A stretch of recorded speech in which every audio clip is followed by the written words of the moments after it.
All right, what's up, guys?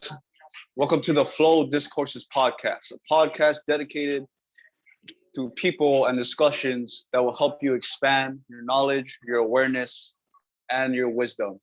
I'm the host, Josiah, also known as Cygnus Flow. And if you didn't catch the first episode last week, it was pretty good. I recommend to go check it out on my YouTube channel. But in this episode, we're going to be talking about something that we always find ourselves in, and that's going to be in our environment.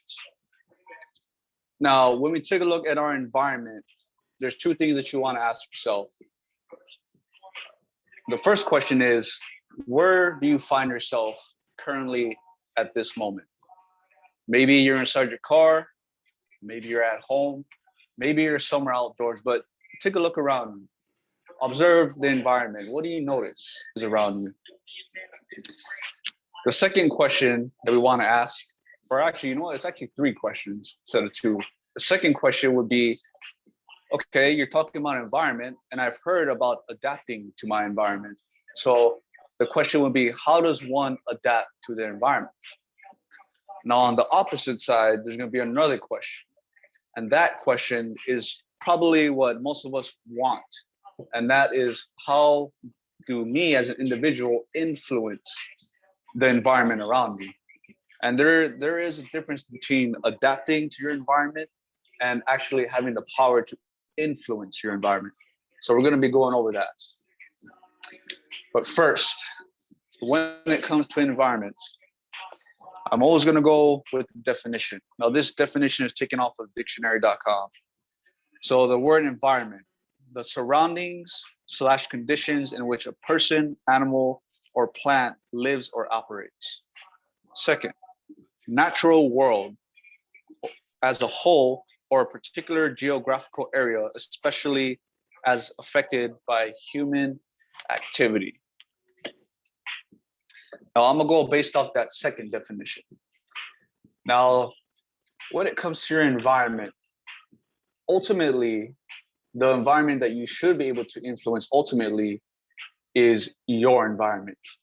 Now, when I say your environment, I'm talking about your personal space. So if that personal space is your car, maybe that personal space is your room, maybe that personal space is your house. Either way, that is where you would want to start first when it comes to your environment. If you've ever walked into someone's house, like a friend's house, maybe a family member's house, and that place was filthy, it was stink, it all your senses reacted to how negative it was, it brings about negative reactions, you know? I would walk into my friend's house at the time, who lived a couple houses down from where I used to live. And whenever I walked in, it always smelled like fucking cat piss. It was dirty, it was cluttered, it was fucking filthy. I want to talk though, because that's how my house used to be, minus the cat piss.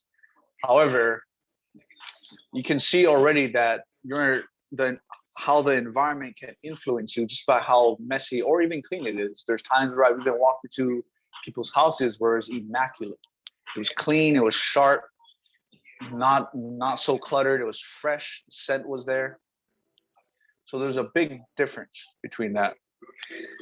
Now, for the person who lives there, let's say your friend with the messy house, in a way, you can come to the conclusion that that environment is a reflection of what's going on in his mind.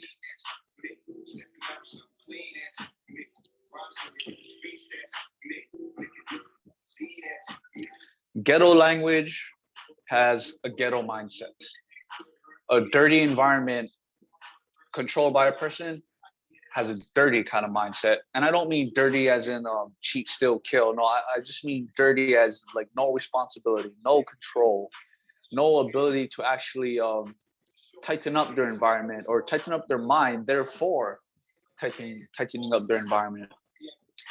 Now, for someone with a clean environment, their house, their car, whatever, you come to the conclusion that they actually have a different kind of mindset, you know? Or in other words, they're holding themselves on higher standards. And that's all it really is when it comes to your personal environment. What is your standards? Do you care if people come in and your house is filthy or if it's clean? Do you care about how people will react to it? I know I would. So in the end, whatever your environment is, that's where you need to first start. And one thing for those who have that kind of environment, I've come up with this technique. It's called a reset or resetting. Now, even for someone who has a clean environment, there's going to be times where it gets a little messy, a little dirty, a little cluttered, a little dusty, whatever. However, being able to have that control in being able to clean it up, to freshen it up, maybe let's say on a daily basis, maybe on a weekly basis. Either way, a reset is basically resetting your environment around you to the point where it's in order, not in chaos, but in order.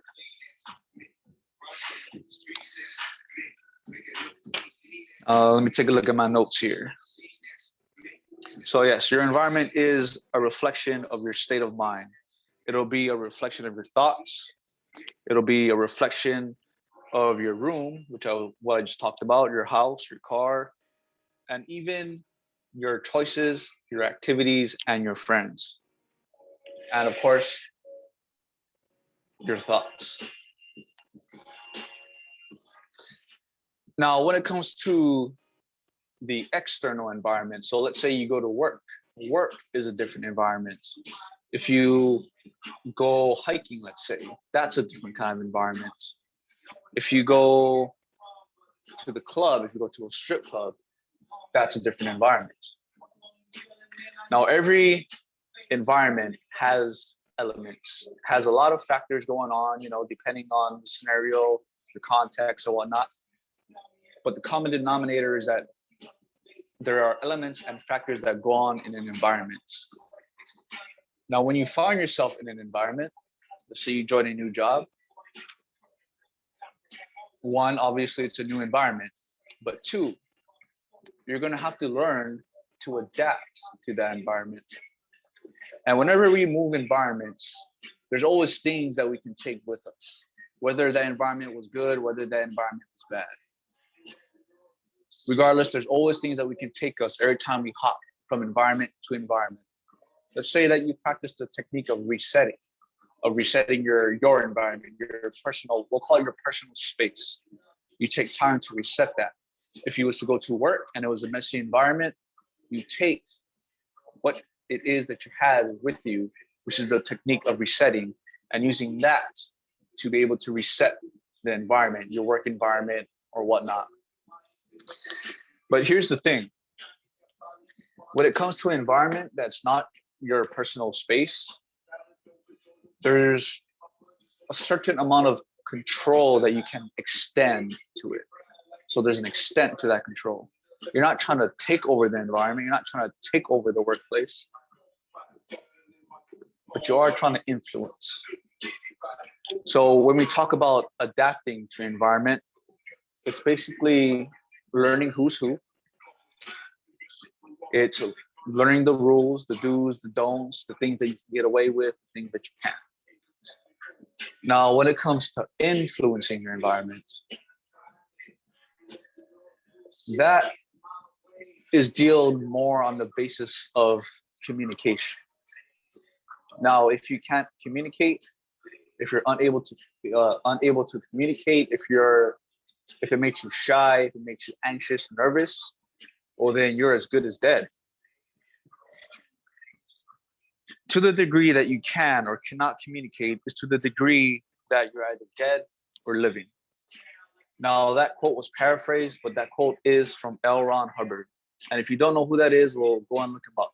And if you do know who that is and you hate him or you want to talk shit about him, well, go fuck yourself. Because this man is pretty intelligent. And I learned a lot from reading some of his books. So if we're trying to influence the environment, we're trying to do it through communication. Now, if I'm hiking, let's say on a trail, I'm not trying to influence the tree to grow. Like I'm not talking about that kind of ridiculous stuff. No, if I'm using communication, who is communication being used on? You want to take a guess, brother?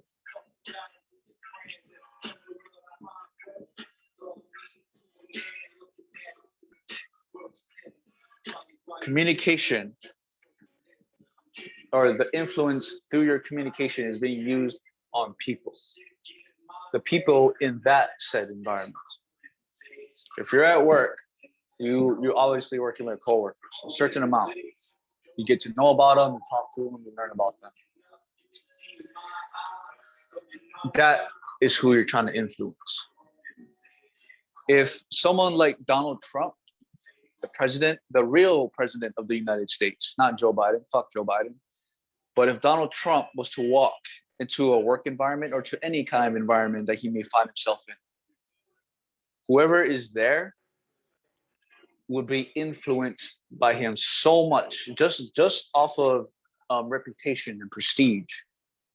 And with that is leverage. That's how someone uses leverage. If a famous rapper, let's say 50 Cent or J. Cole, was to walk into that same kind of environment, he would have a certain amount of influence over the people. They would know who he is. They would know what he did.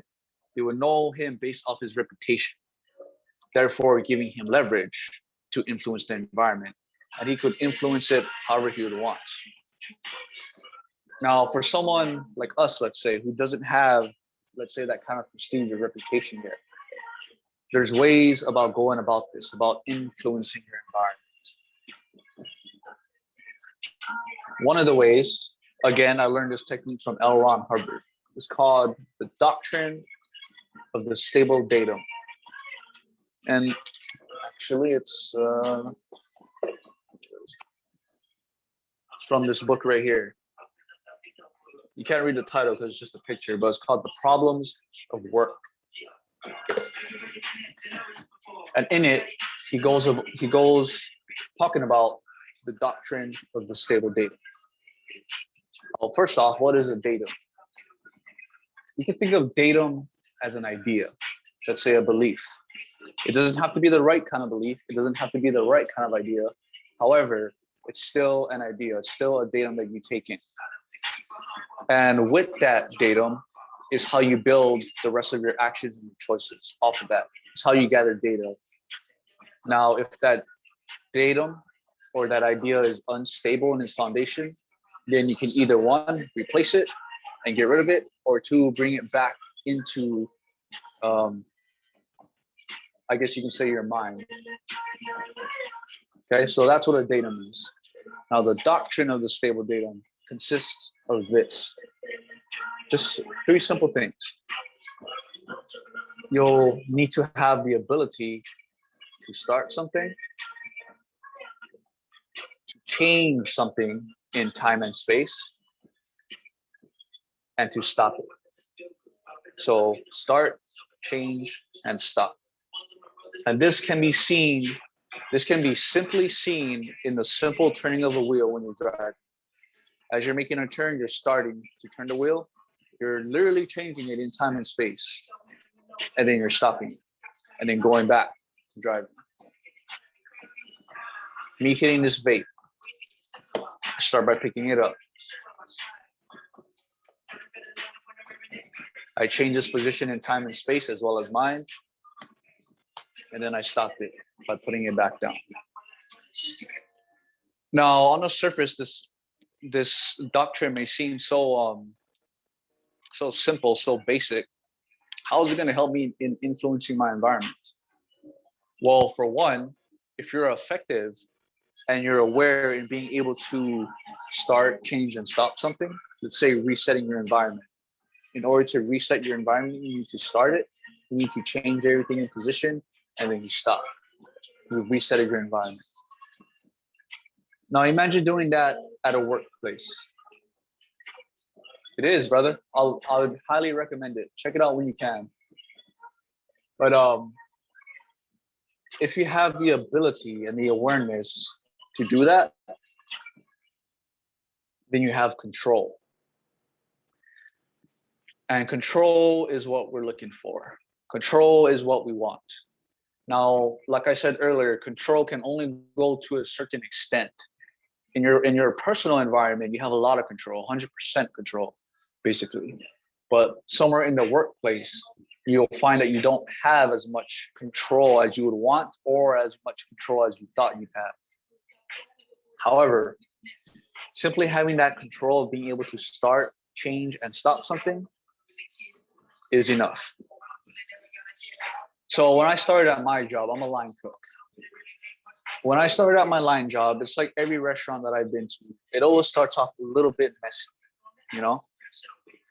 Maybe the flat top isn't, people don't clean the flat top. People don't clean the cutting board as they go through their day, you know? People don't really put away their tools or the trade when they go about their day. However, when I join, I take what I know, which is the technique of resetting and the ability of the doctrine of the stable datum, and I use it in my workplace. I don't tell people about it. I don't explain to people what it is. I just do. I'll show it through my actions. I'll start cleaning. If I'm on the flat top, I'll start cleaning the flat top. If I'm working on the cutting board, I'll clean it up after a certain amount of time has passed. You know, you want to keep your environment organized, because when you walk into a chaotic environment, what is it that you want to bring?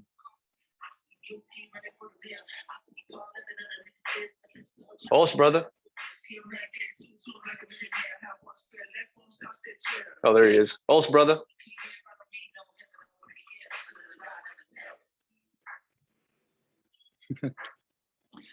So Adrian, just going over a quick recap. I was basically talking about the environment, and I was talking about something called the doctrine of the stable datum.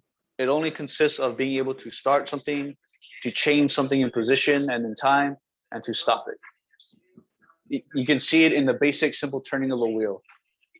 So yeah, so like I was saying, when I go into a new restaurant and the environment is filthy, I'm gonna want to influence. If I was to adapt to that environment, I'd be adapting to how filthy it is. I'd be adapting to that chaotic environment. That's adapting to your environment.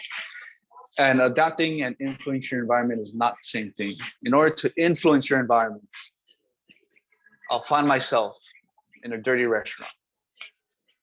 Everything's dirty. I bring with me the technique that I know, which is the resetting technique, and the idea of the doctrine of the stable datum, and I do it. I don't tell anybody about it. I don't explain to anybody about what it is or how it can benefit them. No, I just do it. And as I do it, it's not gonna all happen in one day, but as I do it, people will start catching on, like, oh, this guy actually, keeps his environment organized. This guy actually keeps it clean, Why do you think, motherfucker, it's a reflection of my state of mind? I'm not trying to live in a chaotic environment. And even if I do find myself in a chaotic environment, I'll be finding comfort in it, and then I'll be influencing it. So as I go about it, people will start recognizing it through what? My actions. That's what they're good at. That's how we start to notice people, whether they're actually doing something or whether they're not doing something. You'll notice the busiest person in the room, and you'll also notice the most quietest person in the room. People on two opposite spectrums.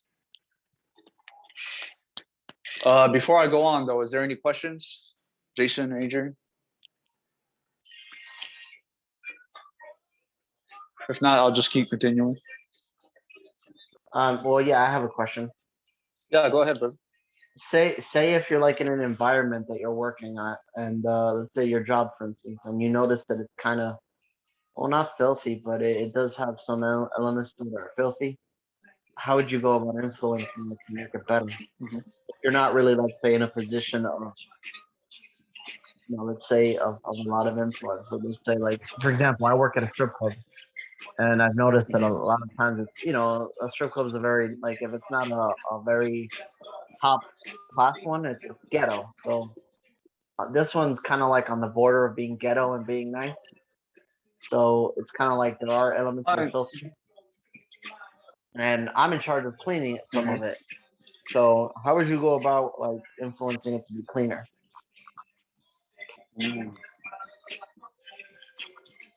Okay, that's a good question, man. I'm glad you asked that. So when it comes to an environment, the first thing you want to recognize is that everyone should have what I call a personal environment. Basically, your personal space, your room, your car, whatnot. If you keep that organized, then you can bring that with you. Now, when it comes to an environment that's not your personal space, you already start to realize you don't have as much control as you would want, or as much control as you thought you had. You said you're in charge of cleaning, right, at the strip club? Yeah, more specifically, like when no one else is there, I in the morning when I open it, I mop and I do all that stuff. But then, like, let's say if I'm cooking, I'm in charge of, like, let's say helping the cook and helping him and keeping the dishes clean and all that, you know. Mm-hmm. How long have you been working there? I want to say a little over a month now. Okay. So when we find ourselves in this different kind of environment, the first thing we want to recognize is what are the elements of this environment? Like, what is creating it? Of course, it's a strip club, so you'll have dancers, you'll have cooks, you'll have customers coming in and out, paying for dances. You want to be able to recognize. Well, let me ask you this, Adrian. Do you do you find yourself comfortable in that environment yet, or do you still find yourself a little nervous when going to that job?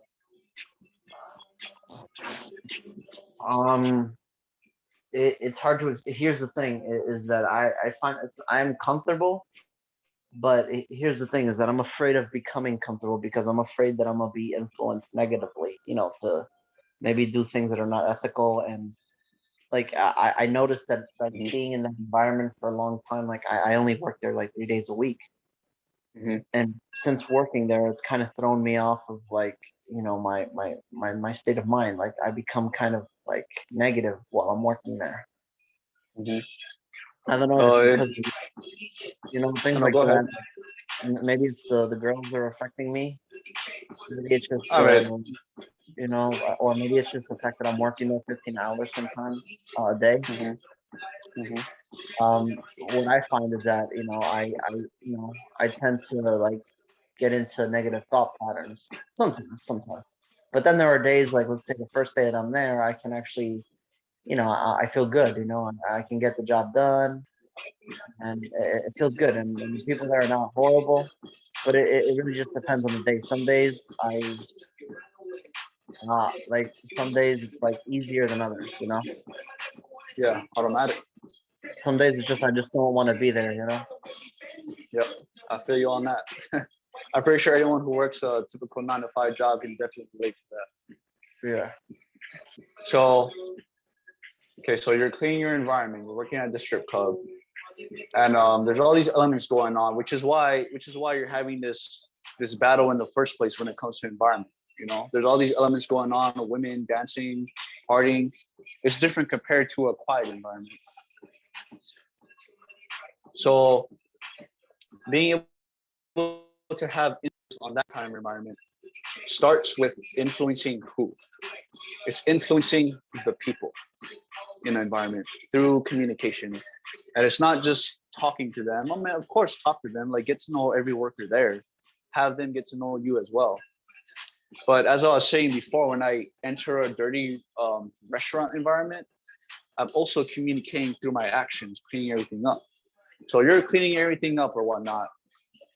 And it gets to a point where you just kind of realize like you've almost hit like a plateau, just cleaning and just going there, collecting the paycheck. One question that you should ask yourself, or you can even ask somebody else, I tend to do this sometimes, is how would you improve on it? So if I'm cleaning there and I feel like I've hit a plateau, I'll take a look around me, around the environment I find myself in, and I would ask myself, how would I improve on it? How would I improve on this environment? There's so many activities going on just alone in a strip club. Let's say for the cooks, how can I help them improve not just the time it takes to get something cooked or get something done, but how can I contribute Because if you can, and they see that, then you already have influence on the environment. And going back to what I was telling Jason, what you can say that you can actually control, other than your thoughts and whatnot, is the ability to start something, the ability to change something in time and space, and the ability to stop something. Now, if you like, if you really get that down and analyze it on big levels and small levels, then you'll start to understand the datum, and then you can start applying it. I feel like people can be influenced majority of the time through somebody else's actions. And brother, I feel like that's where you should start. If it's like, if you're talking to one of the strippers, let's say, then you should ask them, or even the cooks, hey, like, I know this is happening and whatnot, but let me ask you something. How would you improve on this? And it's funny because when you ask a lot of people this, they always tend to pause for a little bit because they never really thought about the question. They never really asked the question. They just decide to adapt to the environment and just, go with the flow, quote unquote. They never took time to ask themselves, how would I influence the environment around me? Does that make sense to you, brother? Yes. Let me just reiterate what you said. You're saying that I should ask people how would they influence the environment to make it better? No. How would they improve on the environment that's already here? Oh, okay. Yeah. You can definitely do that. Because they may have a few ideas when they think about it, and when they say it, you can take note of it, and then you can start going around adjusting the environment. I've never worked at a strip club myself. I've been to a few, but I never worked at one. But even just being a customer and being a worker over there brings about different experiences in that same environment. Tony K actually works as a bouncer at a strip club too. Yeah, I'm pretty sure he would have a lot to say. Yeah, I actually want to get in contact with him like either today or tomorrow to ask him about that. Dope. Thanks, man. That's a good advice. Yeah, you're welcome, brother. You're welcome. So influencing requires control, but not complete control. You can have complete control in your personal space of your environment. Now, in other environments, you have a certain extent of control. Adapting to an environment requires adjusting. You got to adjust your time, you got to adjust your hours, and sometimes you even have to adjust your personality. Everyone's going to work with masks on, no doubt about that. No matter what the fuck anybody says, everyone's always wearing a mask. In other words, they're adjusting to the environment. You talk to them outside of work, totally different person. And the same goes for you too, especially if you're trying to seduce a woman. You meet her, let's say you meet a woman in this environment, being able to take her out of that environment brings about more comfort. Now, if we're inside of an environment long enough, we tend to become comfortable. And as we all know, being IMC brothers, that's not where we find growth. That's not where we find change. That's not where we find power. We find all that kind of stuff in uncomfortable environments. So I don't really know the time span of when someone can actually become comfortable in an environment. However, they'll know when they're comfortable. It'll be a certain feeling that you feel. You'll know everybody. You'll know what to do. You can pretty much do everything with your eyes closed. Now, I'm going to go into a quick little story. In fact, it's based off this tattoo right here. I don't know if you guys can see it, but that tattoo is kanji, Japanese, and it stands for Ronin.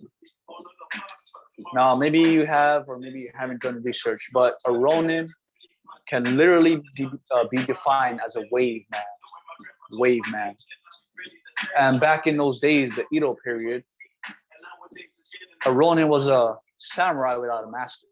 So that means he didn't serve a master. He didn't serve a daimyo or the shogun.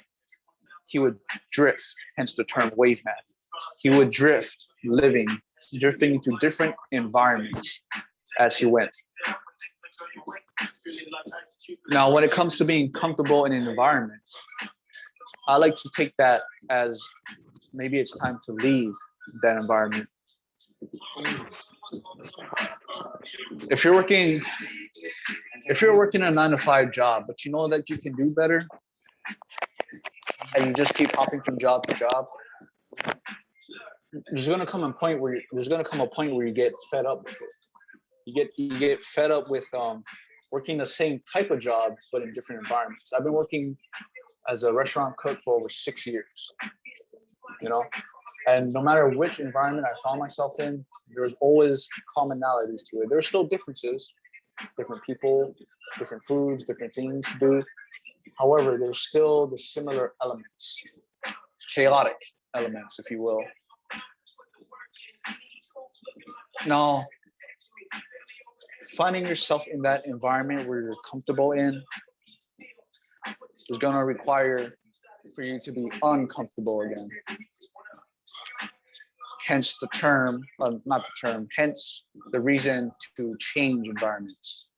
And every time I think about changing environments, I think about the Ronin.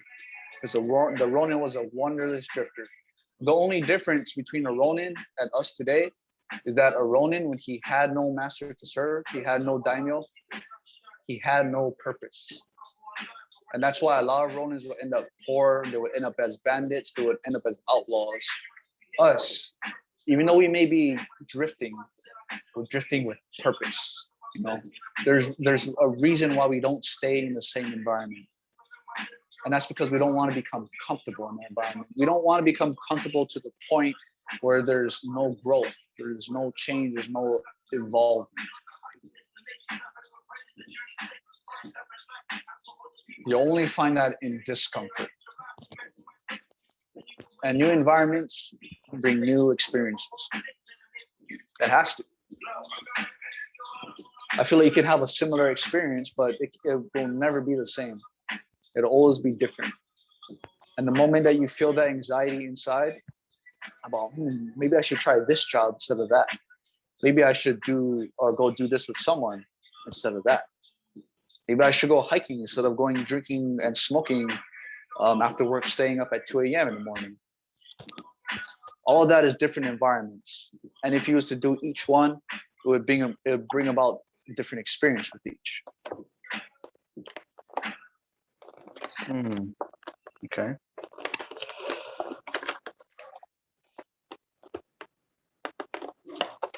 Let's see.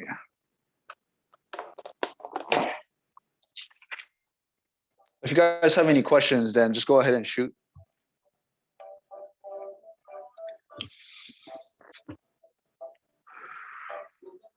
I got another one, brother. Yeah, go ahead, man. I really resonate with what you're saying right now regarding the Ronin and like not staying in one environment.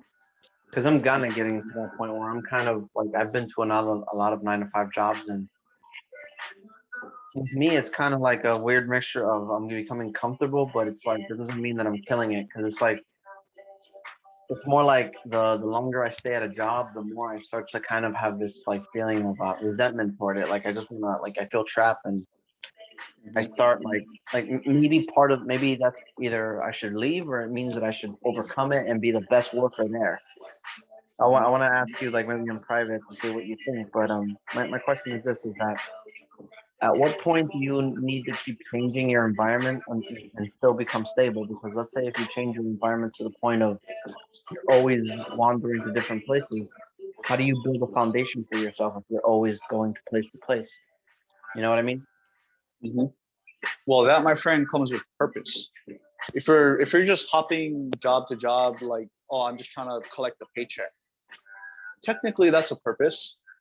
But compared to like on a higher level, like I'm trying to fucking evolve to the point where I own my own business, Like you can already see how distant of standards that is in collecting a paycheck and actually going from environment to environment for a purpose. So my brother, that foundation would have to come through your purpose. And well, a purpose is only going to be defined by you. It can only be defined by you. You can get opinions on it, you can get thoughts about it from other people, but ultimately, my friend, it'll come down to your decision on what your purpose really is. And if you don't have a purpose, you just have to find one. Your purpose, not their purpose, your purpose. If your purpose was to start, let's say, a financial business, I don't think you would find yourself working in a strip club unless it is just to, collect a paycheck and pay for the necessities, food, water, whatnot, living expenses. But there's going to come a point where you're going to have to take what you have, that money that you get, that energy that's being spent, and use it on something else, Right. Like us hopping from job to job is just going on a straight line, If you're able to divert it even just a little bit, but let's say if you're not working at a strip club, let's say you're going to certain events, to learn about mindset or whatnot. Let's say you have a purpose, you're working in a strip club, you're already diverting that pathway of just working a 9 to 5 for a paycheck. I get you. But again, ultimately, man, it's gonna come down to your definition of your purpose. Because my purpose is definitely not your purpose. Jason's purpose is not my purpose. And your purpose is not either of our purposes. I get that. The job should be a vehicle to get me to my purpose, is what you're saying. Yeah. Instead of it just being like the purpose itself, like just to work and just to survive. I get what you're saying. Yeah. I get what you're saying. There will always come a time where you'll need to work a 9 to 5 job regardless to, like I said, to pay for the necessities. But ultimately, with no purpose, you're just like a Ronin, drifting aimlessly, with no direct aim on any kind of target. You're just living. And to me, I don't think that's powerful at all. Not at all.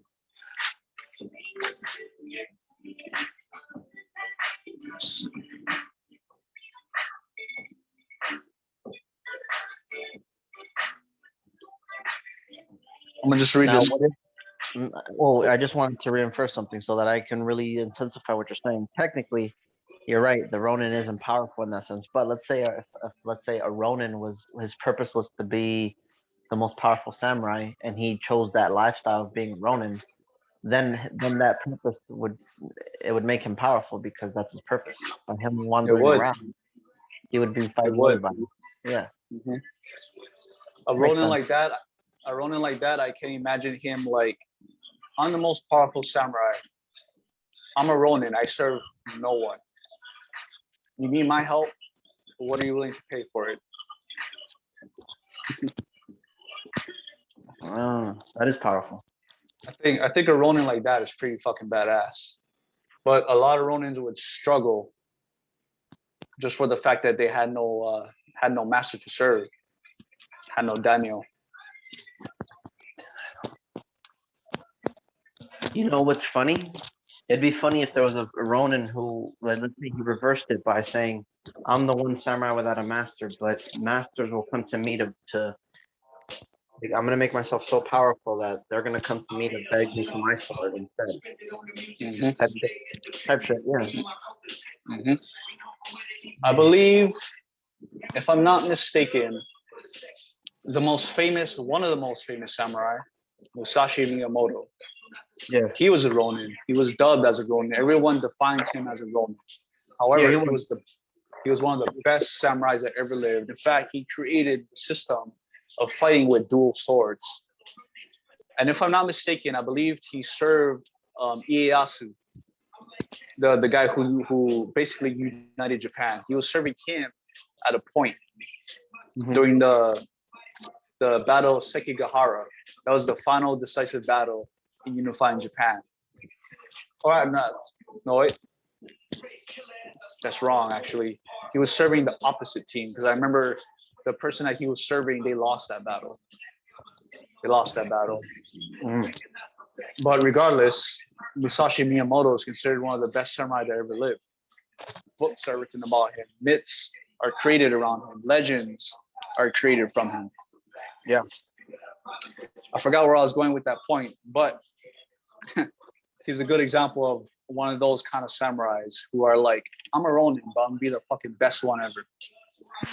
And I like that shit. I got about 5 more minutes. So I'm gonna read this quick quote. This is from L. Ron Hubbard. And Adrian, if you haven't checked out this book, there's no title, but it's called The Problems of Works by L. Ron Hubbard. It's real short, real thin, easy read. I'd highly recommend that. That's actually where I got the doctrine of the stable datum, the ability to start, change, and stop. But anyways, I'm gonna read this quick quote. There are 2 things which can be psychotic. One is your surroundings or your environment. The second is the person. A sane man has difficulty in insane surroundings. An insane man has difficulties in even the most sanest, orderly environments. Which person are you? Are you the sane man trying to live in a, are you the sane man trying to live in an insane environment? Or are you the insane man trying to live in an orderly environment? That's for you to decide. You take that quote however you want to take it.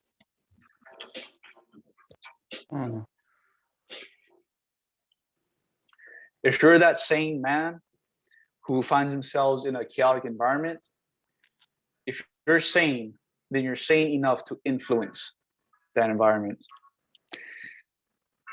Now, confusion is uncertainty, it's stupidity, and it's insecurities.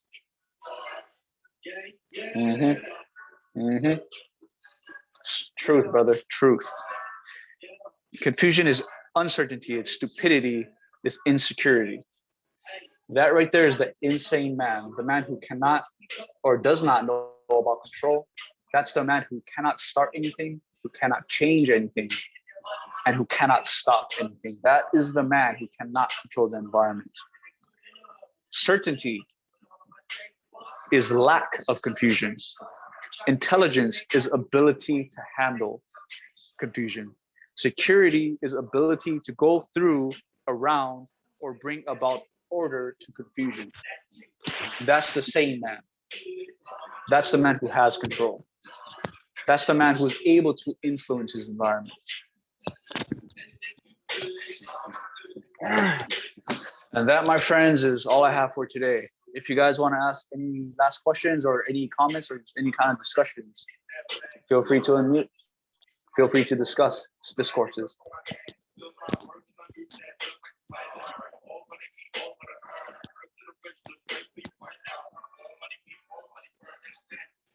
Could you say the name of that book again? I'm gonna write it down. I think that's a very powerful quote. I'll type it up.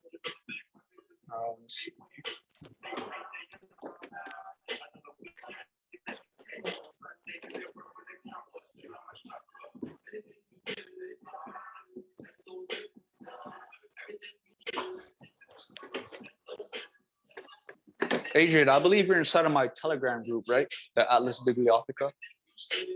I'm not sure. I'm pretty sure you are, but if you're not, then just let me know. I can also send you an invite. But inside there, I actually broke down this book just in quick bullet forms, you know, taking or extracting the main points. It's free to download.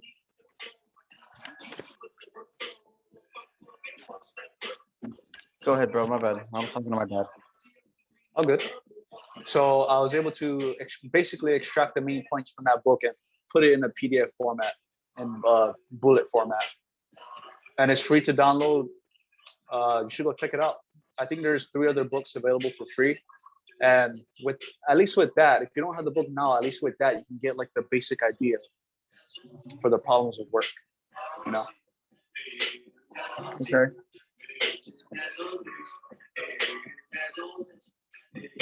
All right, bro. Thank you. I'll message you. You're welcome. All right, guys. With that being said, again, this is the Flow Discourses. I'm the host, Josiah, also known as Cygnus Flow. If you weren't able to make it to this podcast live, you can always check it out on YouTube. And the YouTube channel will be Cygnus Flow. You'll notice the 3 words next to it, E.W.A. That's my tribe. That's my movement. So find me on YouTube. Find me on Instagram at Broosiah, BROOOSIAH.